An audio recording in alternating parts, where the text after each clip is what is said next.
لو في يوم من الأيام بقيت أمير أو حاكم، هتحكم بالخوف ولا بالحب؟ وقبل ما تتسرع وتجاوب، عايز أقول لك إن في دليل اتعمل عشان يساعدك في المهمة دي، وما أخبيش عليك هو أثبت نجاحه وساعد ناس كتير إنهم يفضلوا في الحكم لأكثر فترة ممكنة. الكتاب ده يا صاحبي اسمه الأمير لنيكولو ميكافيلي، دبلوماسي ومستشار سياسي في فرنسا، وحضر فترة إيطاليا المفككة واللي كان فيها غزوات فرنسية وأسبانية، حروب أهلية، ضيف على ده خيانات من كل نوع. وخلال فترة معاناة إيطاليا برضه ميكافيلي كان بيعاني، وده لأنه اتسجن واتعذب واتنفى. وفي منفاه كتب الأمير هدية لملك فلورنسا الجديد. كتاب الأمير بقى ده اتحرج واتمنع، بل إنه جاب لصاحبه الشتيمة. عارف ده ليه؟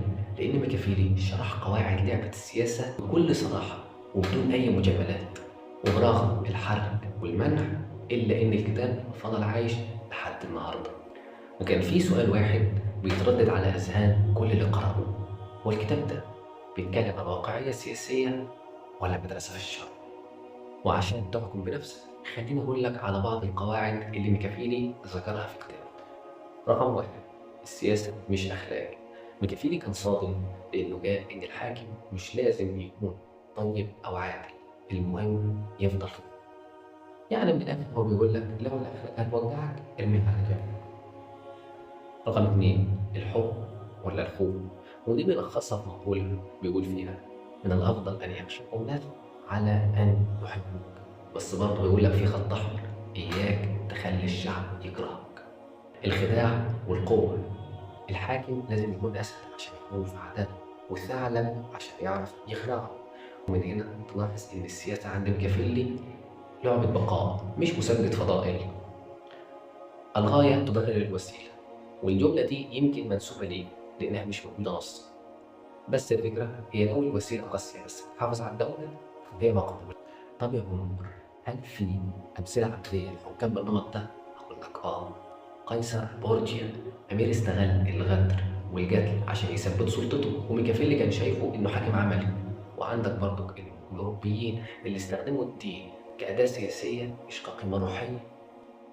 لو خرجت بره الكتاب هتلاقي واحد زي أفلاطون بيقول لك إن الحاكم لازم يكون فيلسوف وحكيم، واللي قريب منه في الرأي هو كونفوشيوس اللي شايف إن الحاكم لازم يكون قدوة أخلاقية. ولو رجعنا لميكافيلي هتلاقيه بيقول لك إن الحاكم لازم يكون برغماتي حتى لو بلا قلب.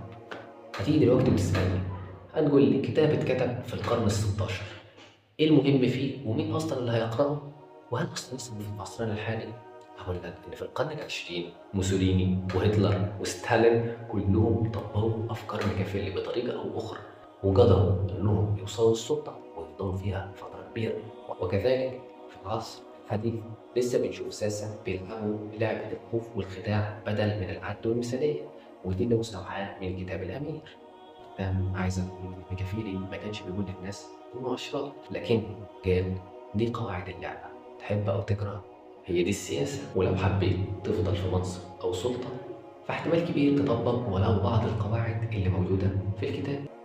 ودلوقتي نرجع لسؤالنا: لو أنت مكان الأمير هتختار تحكم بالحب ولا بالخوف؟